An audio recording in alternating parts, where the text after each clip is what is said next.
नमस्कार साथीहरू। Cricket news 24 नेपालमा सम्पूर्णलाई स्वागत छ।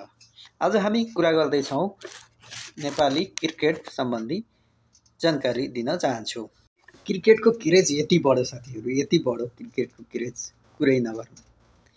2024 सालमा नेपालले वर्ल्ड कप खेल्यो पछिल्लो समय। 2014मा पनि खेलेको थियो, यो सेकेन्ड वर्ल्ड कप खेलेको थियो 2024मा नेपालले।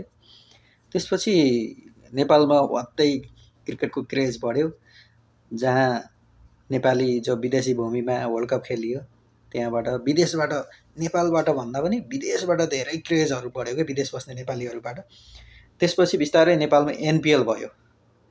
एनपिएल भइसकेपछि त नेपालमा पनि एकदमै क्रेज भयो। त्यहाँ त अब आफ्नो आफ्नो टिम हुन्छ होइन, 8वटा फ्रेन्चाइज थियो, सबैबाट आफ्नो आफ्नो टिम बन्न थाल्यो। सबले आफ्नो आफ्नो टिमलाई एकदमै सहयोग गर्न पर्यो होइन, सपोर्टर बन्न पर्यो आफ्नो टिमको। त्यसपछि क्रेज बिस्तारै बिस्तारै मान्छेहरू रुखको टुप्पामा गएर पनि क्रिकेट हेर्न थाले। त्यो टियु ग्राउन्डभित्र बस्ने ठाउँ नभएर हेर्नु साथी, मान्छेहरू वहाँ दिवालबाट कटेर वाल, एकदमै ठुलो वाल कटेर त्यहाँको जुन सुरक्षाकर्मीहरूलाई पनि हम्मे सेक्युरिटी गार्डहरूलाई पनि हम्मे भएको थियो। त्यो अलिकति तर पछिल्लो समय अहिले टियु ग्राउन्डमा प्याराफिट बन्यो, बन्दैछ भनौँ है। अहिले बनिसकेको छैन। दोस्रो सिजन एनपिएलको लागि चाहिँ सायद रेडी हुन्छ भन्ने चाहिँ सबैमा लागेको छ। सबैको पहलमा अथवा सरकारको पहलमा पनि भनौँ, अब सरकारले पनि हेरेकै छ। अहिले टियु ग्राउन्ड, क्रिकेट ग्राउन्ड चाहिँ हल्का चेन्ज भएको छ। हल्का चेन्ज भन्दा पनि धेरै चेन्ज भइसक्यो। पहिला त्यति थिएन होइन। पहिला खेलाडीहरू चाहिँ त्यत्तिकै बाहिरै बसेर हेर्थे होइन, रुखमा चढेर हेर्थे। अहिले चाहिँ त्यहाँ चाहिँ अलिक प्याराफिट बनेपछि एउटा भिआइपी जस्तै देखिनेछ। त्यो त भयो नेपाली क्रिकेट क्रेज। अब हामी चाहिँ त्योभन्दा पनि अलग खालको चाहिँ के भन्न चाहन्छौँ भने, नेपालमा खेलाडीहरूको उत्पादन दिनका दिन बढिरहेको छ।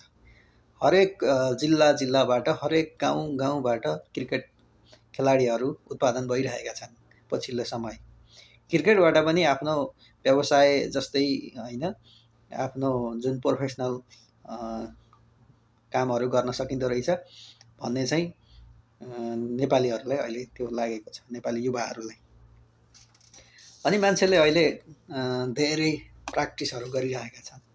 सानो बच्चादेखि नै यो क्रिकेट भन्ने कुरा चाहिँ सानैदेखि सिक्न पर्ने देखिन्छ। अन्डर 16, अन्डर 19 बाट नै छनौट भएर राष्ट्रिय टिममा पर्ने हुन् खेलाडीहरू। पछिल्लो समय नेपालले वर्ल्ड कपमा साउथ अफ्रिकासँग 1 रनले हार्यो होइन। त्यसपछि चाहिँ नेपाल ठुलो कन्ट्रीसँग पनि हामी खेल्न सक्दो रहेछौँ, प्रतिस्पर्धा गर्न सक्छौँ। 1 रनले हार्यो, जित्ने गेम हार्यो, तर टेक्निकल कुराहरूले गर्दाखेरि नेपालले हार्न पुग्यो। जुन अनुभवी खेलाडीहरू नभएको कारणले पनि हार्न पुग्यो, तर केही छैन। अनि त्यसपछि नेपालमा क्रिकेटलाई चाहिँ नेपाली खेल्छ है क्रिकेट भन्ने चाहिँ भयो। त्यसपछि एनपिएल भयो। एनपिएल भइसकेपछि एनपिएलमा पनि त्यहाँ आफ्नो पर्फर्मेन्स राम्रो देखाउन पाए। अनि त्यो देखाइसकेपछि चाहिँ विदेशीहरू पछिल्लो समय फेरि ओडिआईको स्ट्याटस बचाउनको लागि चाहिँ नेपालले सङ्घर्ष गर्यो, स्ट्याटस पनि पायो। पछि ओडिआईको लागि हाम्रो लिग 2 को 2027 को वर्ल्ड कपको लागि लिग 2 को म्याचहरू भयो। लिग 2 को म्याचमा नेपालले 12 म्याच खेल्दाखेरि जम्मा 2 म्याच जितेर अनि 2टा ड्र गरेर जम्मा 6 अङ्क हासिल गर्यो। जहाँ कि अरू कन्ट्रीहरूले त्यति बेला 16-14 अङ्क बटुलिसकेका थिए फर्स्ट टेबलमा। नेपालले चाहिँ जम्मा 6 मात्र थियो।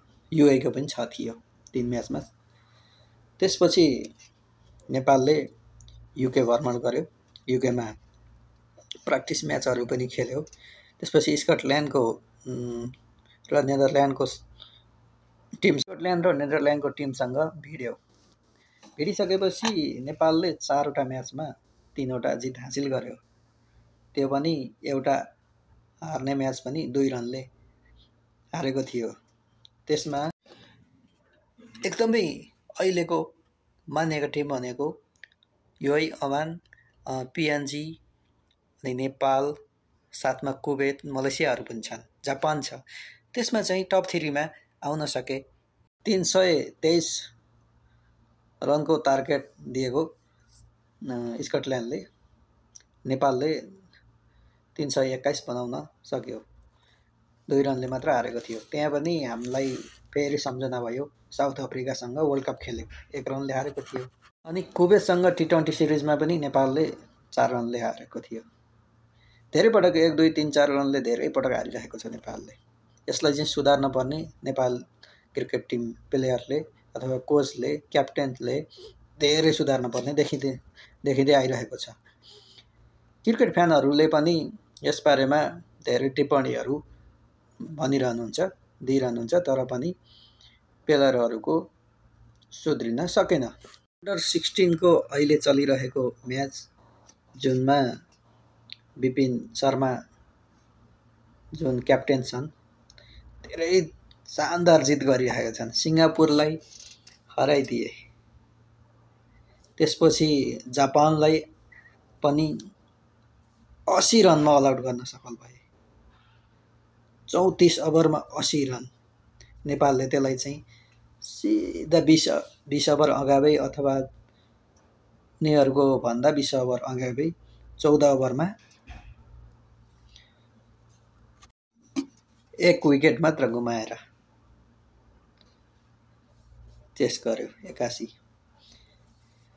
त्यसपछि नेपालको प्लेयर सानोदेखि नै अहिले धेरै स्ट्रङ गरिरहेका छन्। नेपाल एक दिन स्ट्रङ टिम बन्नेछ भन्ने आशा छ। यसमा शुभम खनालले 10 ओभरमा 15 रन खर्चेर 5 विकेट लिए।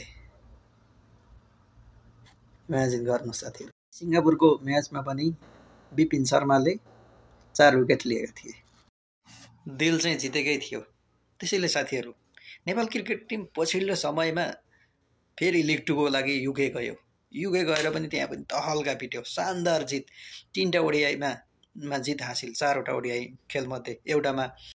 त्यसपछि T20 सिरिज भयो। T20 सिरिजमा चाहिँ नेदरल्यान्ड, स्कटल्यान्ड, नेपालको थियो। त्यसमा पनि नेपालले 2वटा म्याच जित्यो। सबै 3वटै देशले 2-2वटा म्याच जिते। त्यसमा चाहिँ अङ्क बराबर भयो। नेपालले एउटा म्याच चाहिँ सुपर ओभरमा लग्यो। सुपर ओभरमा यदि नेपालले जितेको हुन्थ्यो भने नेपालले 6 अङ्कका साथ पहिलो नम्बरमा हुने थियो। तर रन रेटको हिसाबले स्कटल्यान्ड 1 नम्बरमा भयो। नेदरल्यान्डले पनि 2वटा म्याच जित्यो। स्कटल्यान्ड सबैको 2-2 गर्दाखेरि त्यहाँ चाहिँ रन रेटको हिसाबले चाहिँ स्कटल्यान्ड टपमा थियो। तर खेल सामान्य थिएन। युरोप कन्ट्रीमा गएर नेपालहरूले शानदार प्रदर्शन गरेकै थिए। त्यो चाहिँ अविस्मरणीय छ। त्यो त भयो युरोपको भ्रमण। अब भ्रमण हुँदैछ युएको भ्रमणमा एकदमै शक्तिशाली देश वेस्ट इन्डिज आउँदैछ। वेस्ट इन्डिजसँग नेपालले प्रतिस्पर्धा गर्नेछ। त्यसमा चाहिँ हामी नेपालीले त्यहाँ गएर एउटा मात्र म्याच जित्यो भने पनि नेपाललाई विश्व सामु चिनाउने मौका मिल्नेछ। अनि कुरो आयो वर्ल्ड कपको तयारीको लागि नै वेस्ट इन्डिजसँग नेपाल क्यानको अनुरोधमा यो म्याच हुँदै